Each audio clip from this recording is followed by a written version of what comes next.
landmark Hollywood sign. Did you know that the sign was first erected in 1923 and originally read Hollywoodland? Its purpose was to advertise the name of a new housing development in the hills above the Hollywood district of Los Angeles. The sign is 350 feet long and each letter is 45 feet tall. Because of its size, the sign can be seen from all over Hollywood. In September 1932, actress Peg Entwistle used the sign to commit suicide by climbing a workman's ladder up to the top of the letter H and jumping to her death. She was 24 years old.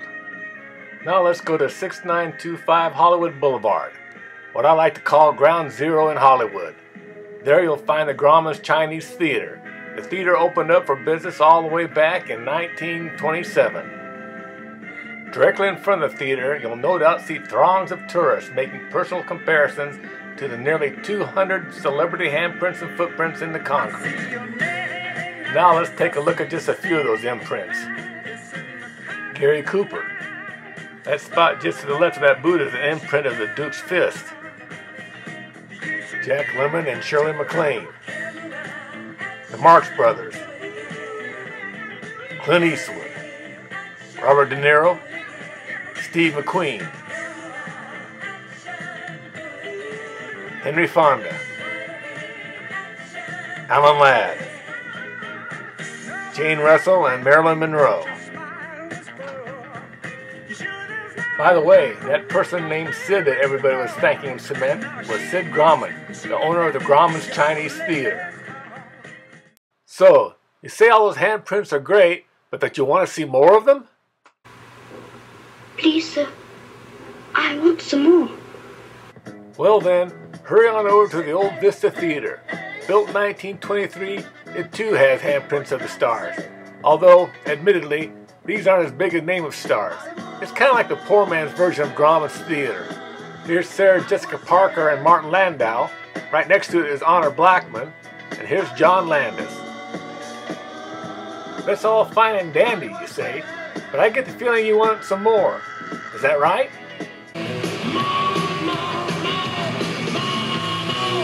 So just head on over to 7425 Sunset Boulevard, where the store, the Guitar Center, is located.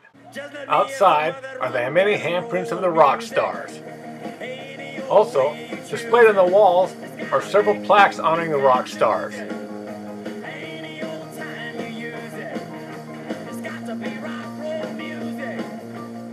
But let's take a quick look at some more of those handprints.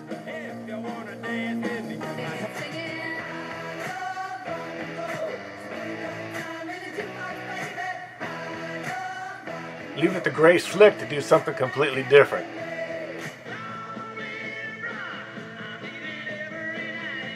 There are also several groups included, like this one here, the Doobie Brothers.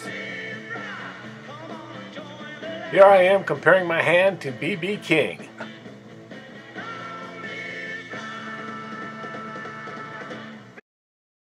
Okay, promise to keep it a secret. I'll show you one more place in Hollywood that has handprints in the cement. Head over to 7734 Santa Monica Boulevard and the Pussycat Studs Theater. Out front are handprints of porn stars from the golden age of XXX movies. I kid you not.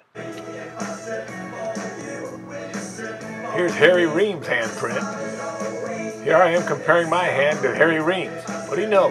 Same size. Here's Linda Lovelace. And here's John Holmes. And if you do decide to go to the Pussycat Studs Theater, just remember to wear a trench coat. Now back to the Hollywood and Highland Center, which includes the Grauman's Chinese Theater, the Dolby Theater, and a 3-story shopping mall. The courtyard of the shopping mall is inspired by the Babylon scene from the D.W. Griffith film Intolerance. The pillars, elephants, and archway have all been built to scale, giving the visitors a clear idea of how large the original set must have been. Here's a photo from the movie Intolerance. Notice how the archway and the elephants of the mall are exact replicas of the movie. Next door, at the Dolby Theater, is where the Academy Awards are held.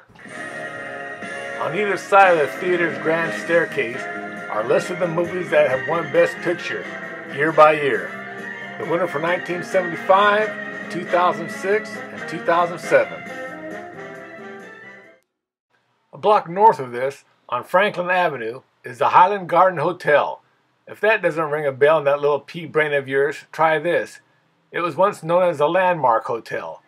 That's right, this is where, in 1970, rock star Janis Joplin died of an accidental overdose while staying in room 105. You say you're in Hollywood and you want to see the stars? Well, let me tell you, Bucky, look no further. In fact, all you have to do is just look down at your feet, because you're probably standing on one of them right now. That's right, the world-famous Hollywood Walk of Fame. Nearly 3,000 stars can be found on the 9 blocks of Hollywood Boulevard and on the 3 blocks of Vine Street. Everyone from Bud Abbott to Adolf Zucker. People like the beautiful actress Audrey Hepburn, director John Ford, actor Clark Gable, and Frank Sinatra. Did you know that the stars on the Walk of Fame are divided into 5 categories, as this star on the corner of Hollywood and La Brea demonstrates? They are movies, television, radio, music, and theater. Several people have multiple stars, but Gene Autry is the only person with 5 stars. This is a star for the theater or live performance. While we're at it, let's take a look at a few more of the stars on the Hollywood Walk of Fame.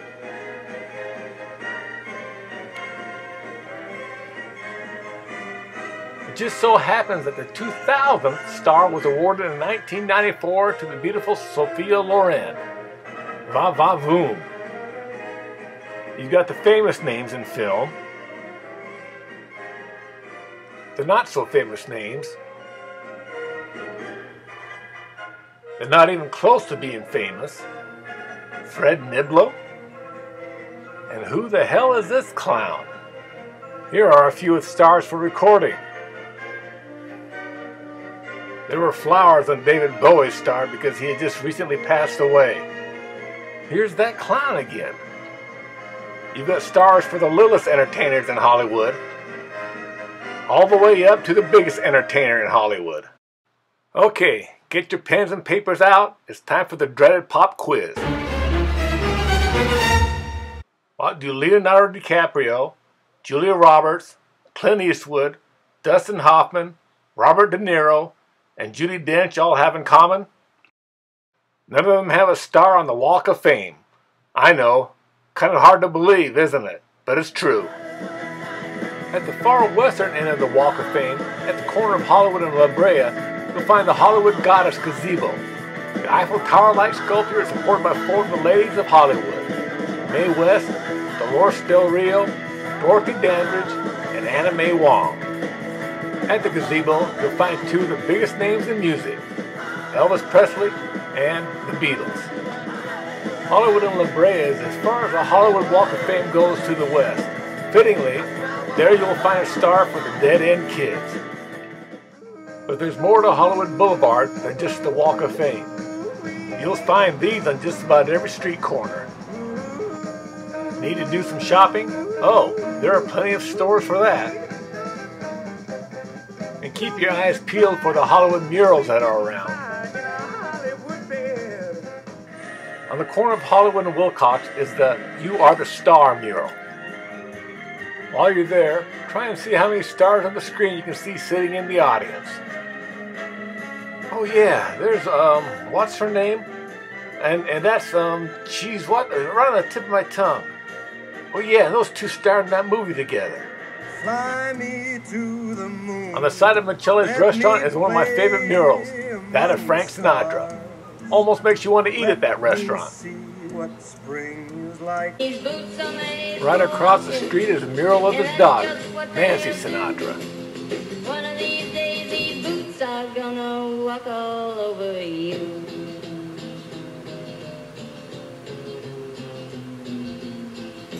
Yeah. If we keep on heading east on Hollywood Boulevard, we pretty soon run into the Metrolink subway station. Inside, the walls and ceilings are decorated fittingly enough with hundreds and hundreds of old film reels. And if we get that far, we're near one of the biggest landmarks in Hollywood. Deja Vu Showgirls.